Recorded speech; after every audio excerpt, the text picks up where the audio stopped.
Acá está el mismo teorema enunciado, como les decía hace un rato, la implicación de vuelta ya está hecha, la condición suficiente, veamos la condición necesaria, lo vamos a hacer por contrarreciprocidad, o sea, ¿qué tenemos que demostrar?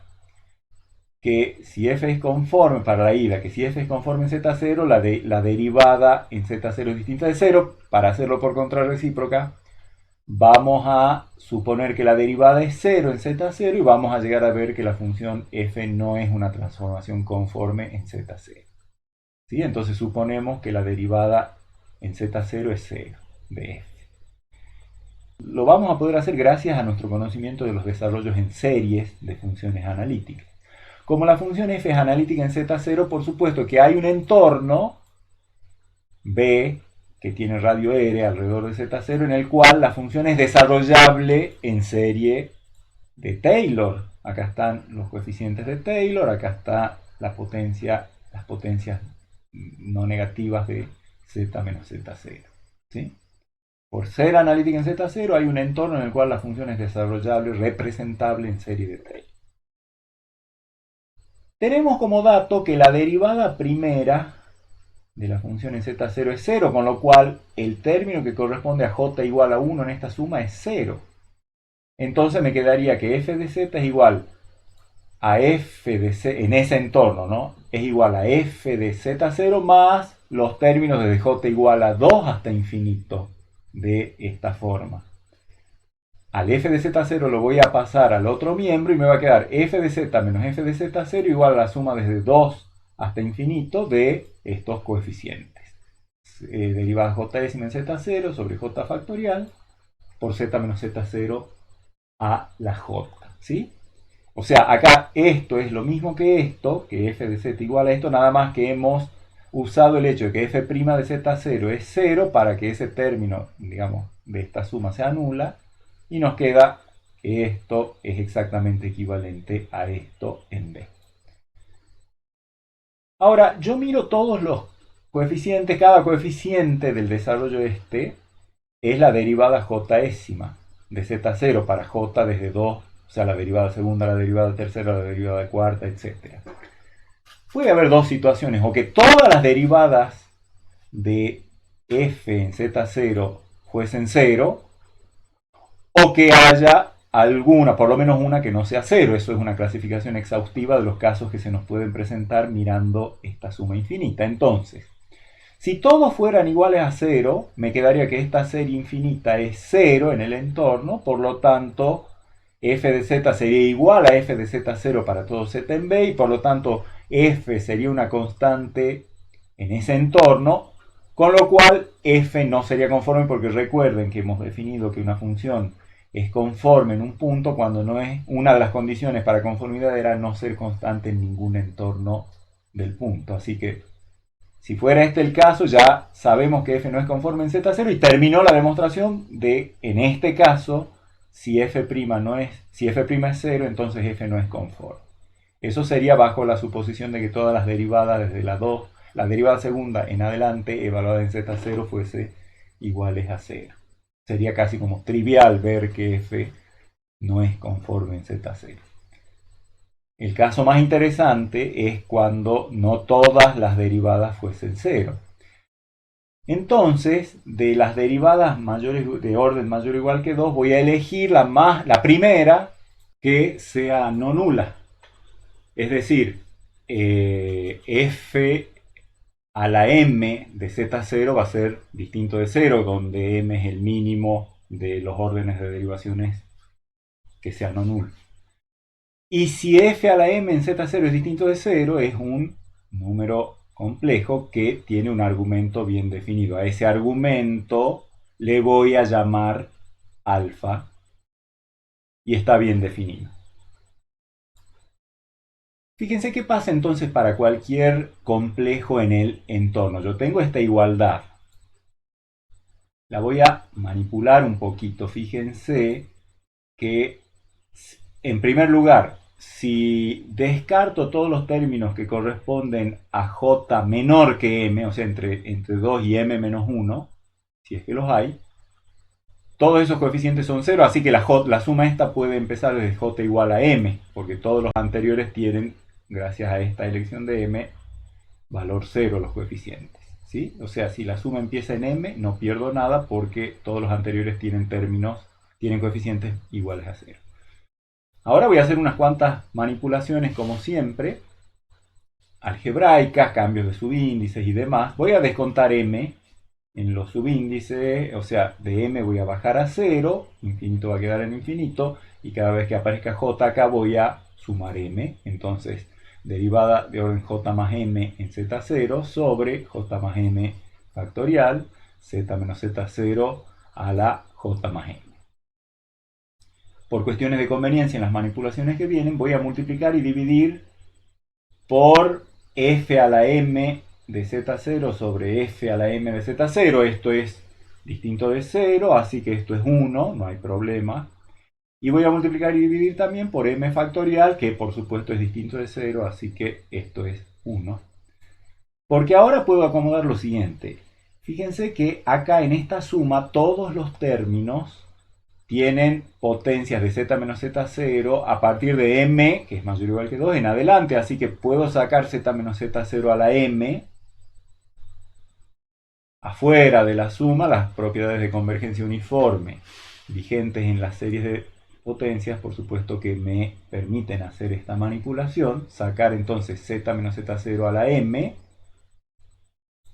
y también voy a sacar f a la m de z0, este que está en el numerador, y m factorial que está en el denominador. Entonces, ¿qué me queda? Suma desde j igual a 0 hasta infinito de la derivada de orden j más m en z0 sobre derivada de enésima en z0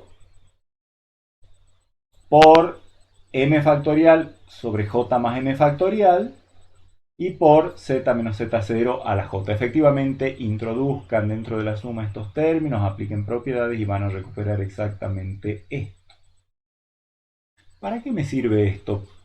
Porque si yo miro esta sumatoria, viene definida a través de una serie de potencias no negativas de z menos z0 con estos coeficientes, así que define bien en el entorno B una función compleja, de variable compleja, que le vamos a llamar h, que a cada z le asigna el valor de lo que asigna esta suma, es decir, suma de j igual a 0 hasta infinito, de esto por esto otro por z menos z0 a la j. Esa función, como toda serie de potencias que vale en este entorno, define una función analítica en z0 y por lo tanto es continua en z0, la función h.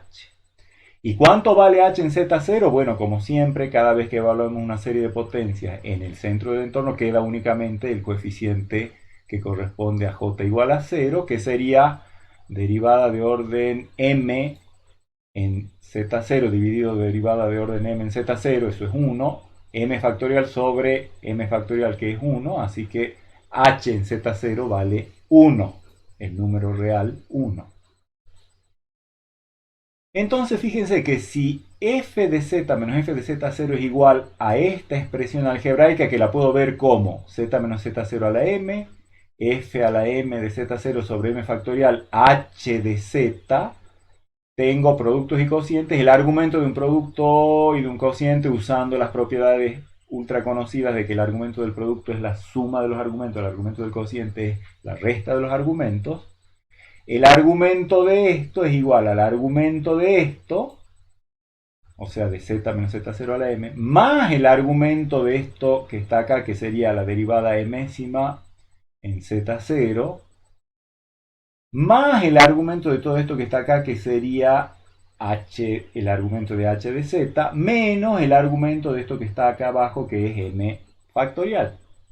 Y esto es exactamente igual a, bueno, el argumento de una potencia no negativa, recuerden que es igual a el exponente, a ese número entero no negativo, multiplicado por el argumento de la base, propiedad, digamos, que conocemos desde el capítulo 1.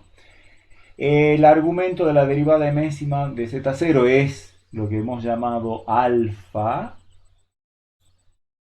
El argumento de h de z, que vaya a saber lo que es, ya vamos a analizar un poquito mejor, menos el argumento de m factorial. M es un número entero no negativo, así que m factorial es un número entero no negativo y por lo tanto, y más que no negativo es positivo, así que su argumento vale 0. ¿Sí? M factorial es un número entero positivo, así que su argumento vale 0.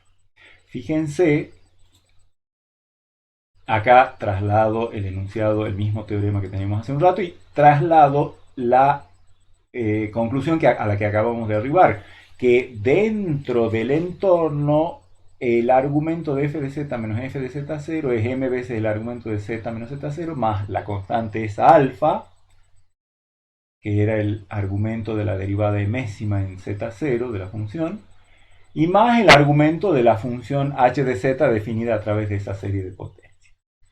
¿Qué pasa si yo tomo un contorno dentro de ese entorno, una curva suave, simple, en ese entorno que pase por Z0? Recuerden que el entorno tiene como centro Z0, así que ¿qué pasa si tomo un contorno cualquiera, una curva suave, simple, que pase por Z0? Y le llamo C' al transformado por F de esa curva C. Voy a querer ver qué relación hay entre el argumento de digamos, el ángulo de la curva C en Z0 y el ángulo de la curva C' en F de Z0. Digamos que la curva suave C tenga parametrización Z de T, parámetro T variando entre A y B. Digamos que Z0 va a tener que corresponder entonces a Z de algún T0. Y entonces C' ya sabemos que tiene parametrización W de T dada por F de Z de T, como siempre, con T variando entre A y B. Entonces le voy a llamar phi al ángulo de la curva C, es decir, antes de transformarse, en el punto Z0. Por supuesto que phi es el ángulo del vector tangente, aunque acá me va a convenir verlo como el límite con el cual hemos definido el ángulo de la curva, que es el límite cuando h tiende a 0 de el argumento de z en t0 más h menos z en t0, y le voy a llamar psi al ángulo de c' en f de z0. O sea, le voy a llamar psi al límite cuando h tiende a 0 de quién, del argumento de quién, de la parametrización de C', que es la que está dada por W, que es f de z de t0 más h menos f de z de t0, ¿sí? O sea, simplemente hacer w de t0 más h menos w de t0, tomar argumento y tomar límite cuando h tiende a 0, siempre recuerden es por valores positivos. Entonces,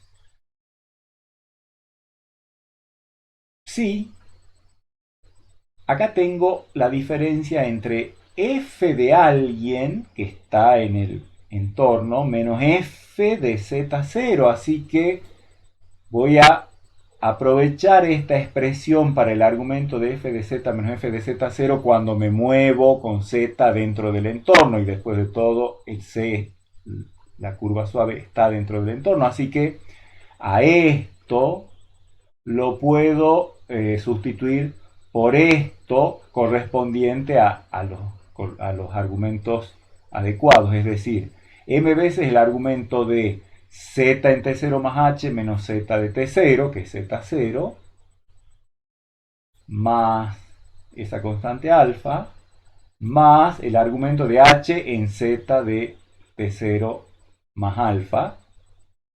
O sea, en otras palabras, a esta expresión la he sustituido por lo que me da este cálculo previo que había hecho anteriormente, que me decía cómo se comportaba el argumento dentro del entorno, el argumento del transformado para z dentro del entorno. ¿Sí? O sea, estoy sustituyendo acá esto, reemplazando a z por z de t, 0 más h. Entonces, sí es un límite de un conjunto de cosas, de una suma de cosas, de tres términos. Todo esto, este alfa y esto otro. Para poder ver el límite de la suma, veré si existen individualmente los límites de las cosas que están adentro, que insisto son tres términos, 1, 2 y 3.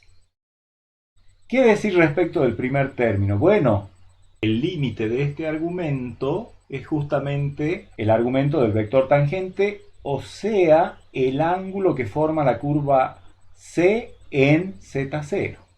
Esto. Multiplicado por la constante m, por supuesto que entonces el límite de esto existe. Esto es una constante, por lo tanto su límite existe. La única duda que podríamos tener es si existe este límite, pero esta función z es continua en t0. H es continua en z de t0 y argumento, bueno, ¿cuánto vale h de z0? Lo que veíamos en la diapositiva anterior vale 1. La función argumento, evaluada en el complejo 1 que está en el semieje real positivo, es una función continua el argumento, así que acá tengo una composición de tres funciones continuas, ¿sí? Es decir, z continua en t0, h continua en z de t0 y argumento continua en h de z de t0. Por lo tanto, la composición es continua. Y, como decíamos, esa composición es continua y por lo tanto, ¿cuánto vale el límite de esa composición? Simplemente el límite de la función evaluada en t0, que es el argumento de h de z0, que es el argumento de, ¿quién es h de z0? 1. Y el argumento del complejo 1 es 0. Así que esto tiene límite cuando h tiende a 0 y su límite vale 0. Así que esta suma de tres cosas tiene límite. Y el límite vale la suma de los límites, que ¿cuánto es eso? Bueno, hemos dicho, el límite de esto es el límite de este argumento, cuando h tiende a 0, es justamente lo que hemos llamado el ángulo de la curva C en Z0, o sea, phi. Multiplicado por m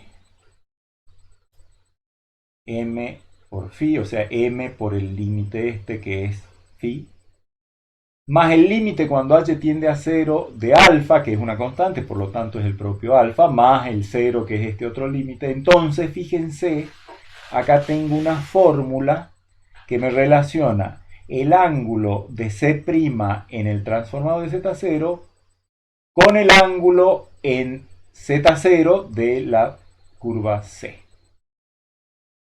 Para los que están sospechando algo, efectivamente, acá no pasa como hace un rato que, digamos, el ángulo después de transformado era igual al ángulo antes de transformarse más una constante. Acá, antes de sumar la constante, se amplifica el ángulo phi por un factor m que es mayor o igual que 2.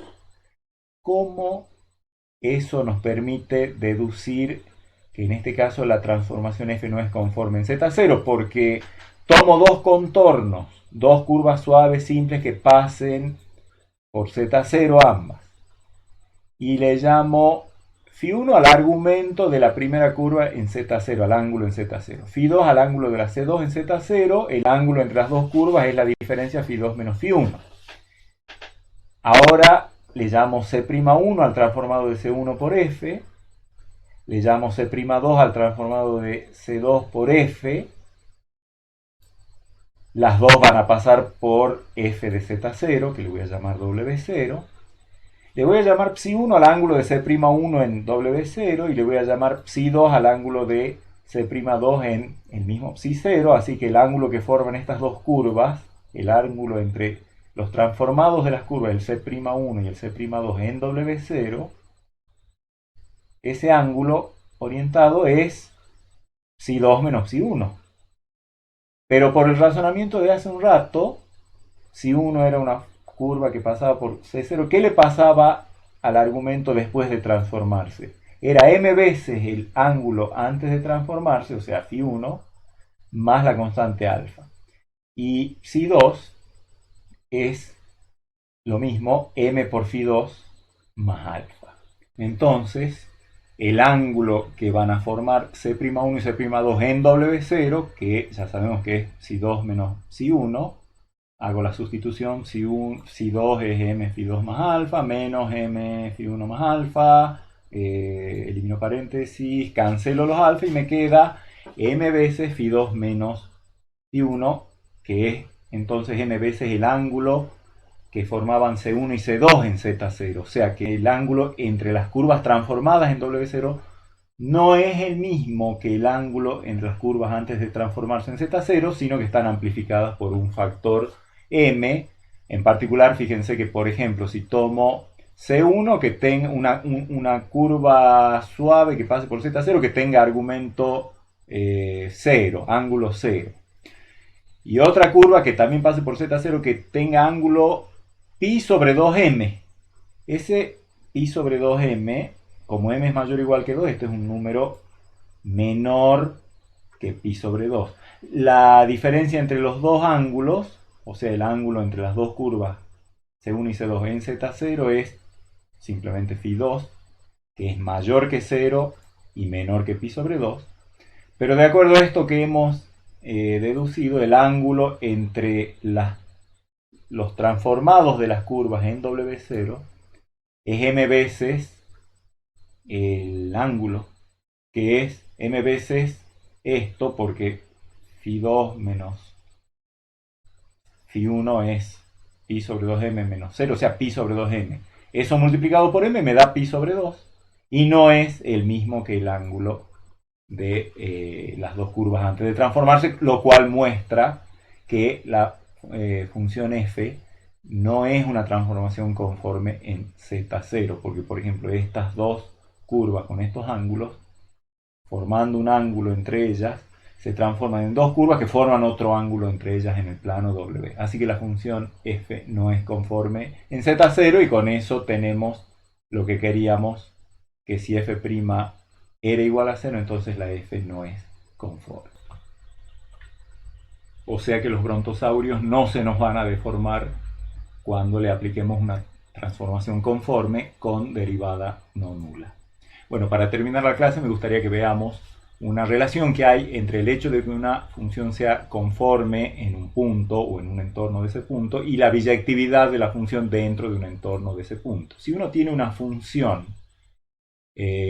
digamos parte real u de xy, parte imaginaria b de xy, de la cual tiene la información de que es analítica en un punto z0 de coordenadas x0 y 0, y la derivada en ese punto de la función es distinta de 0, con lo cual ya sabemos que se va a tratar de una transformación conforme en z0.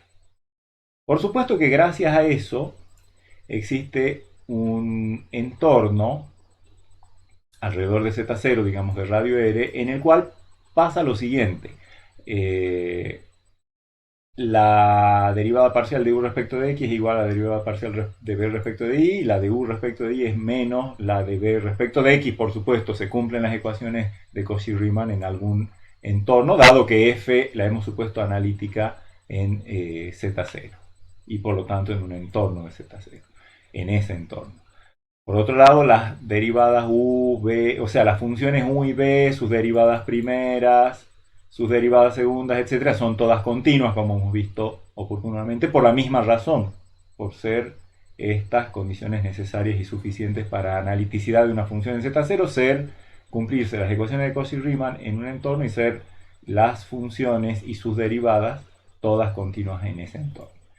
Y aparte, si f' de Z0 es distinto de 0, habrá un entorno en el cual, como f' es analítica, recuerden que la derivada de una función analítica en un conjunto es analítica en ese mismo conjunto, así que si f' no vale 0 en Z0, hay es continua y en Z0 y por lo tanto hay un entorno de Z0 en el cual la función, la derivada, digamos, no se anula, ¿sí?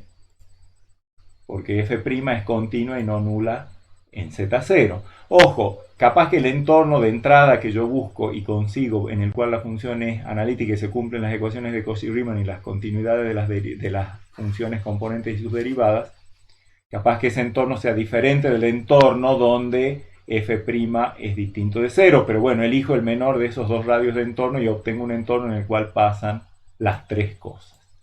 Recordemos que f', una de las maneras de expresarlo es la derivada de u respecto de x, evaluada en xy, menos y por la derivada de parcial de u respecto de y. Fíjense que la función f, si yo la considero vectorialmente como v, como una transformación v, la puedo ver evidentemente como una función de R2 en R2. En definitiva, una función de C en C, la f es también una función de R2 en R2, cuyas funciones componentes son la u y la b. Así que u y b, gracias a todo esto, define en ese entorno, alrededor de x0 y 0, visto como subconjunto de R2, una función vectorial de dos variables, o sea, u y b son los dos vectores, cada uno a su vez depende de x y de y. Podemos pensar en el jacobiano de esa transformación de R2 en R2. Ese jacobiano, por supuesto, me va a interesar el determinante de la matriz jacobiana. Recuerden, la matriz jacobiana es u sub x, u sub y, b sub x, b sub y. Como todo determinante se calcula por la regla de el producto u sub x por b sub y menos u sub y por b sub x, pero como en ese entorno se cumplen las ecuaciones de Cauchy-Riemann, u sub x igual a b sub y, esto es lo mismo que u sub x elevado al cuadrado, y esto como u sub y es igual a menos b sub x, sustituyendo me queda más u sub y al cuadrado. Y como la derivada es no nula en ese entorno, quiere decir que u sub x y u sub y no pueden ser ambas en ningún punto del entorno simultáneamente 0, por lo tanto eso es distinto de 0 en el entorno. O sea, la función f analítica y con derivada no nula en un punto, analítica en un punto y con derivada no nula en ese punto, permite construir un entorno en el cual la transformación dada por las funciones componentes u y b, que es una transformación vectorial que se puede ver como una transformación de R2 en R2, define una transformación con jacobiano no nulo. Van a tener ustedes un ejercicio en el que van a poder, digamos, hacer, yo acá les estoy haciendo un esquema de lo que van a tener que hacer en el ejercicio para que se entienda lo que quiero enunciarles en el final de la clase. Por ser el determinante no nulo, en ese entorno podemos aplicar el teorema de la función inversa para deducir un montón de cosas, entre ellas el hecho de que hay algún entorno del punto x0 y 0 en el cual esta transformación es una biyección entre el entorno ese y su imagen vía la transformación. ¿De acuerdo? Es decir, yo puedo considerar ese entorno, aplicarle v, que es casi como aplicarle la función f a ese entorno, y pasar a su transformado y ver que la función f, es decir, esta transformación, que se identifica claramente con la función f, actúa biyectivamente entre este conjunto y su transformado, ¿sí? O sea que entonces quiere decir que se cumple una especie de teorema de la función inversa para funciones de variable compleja cuando son analíticas en un punto y con derivada no nula. Actúan como una biyección, actúan biyectivamente en un entorno adecuado alrededor del punto en el cual se cumplen estas condiciones.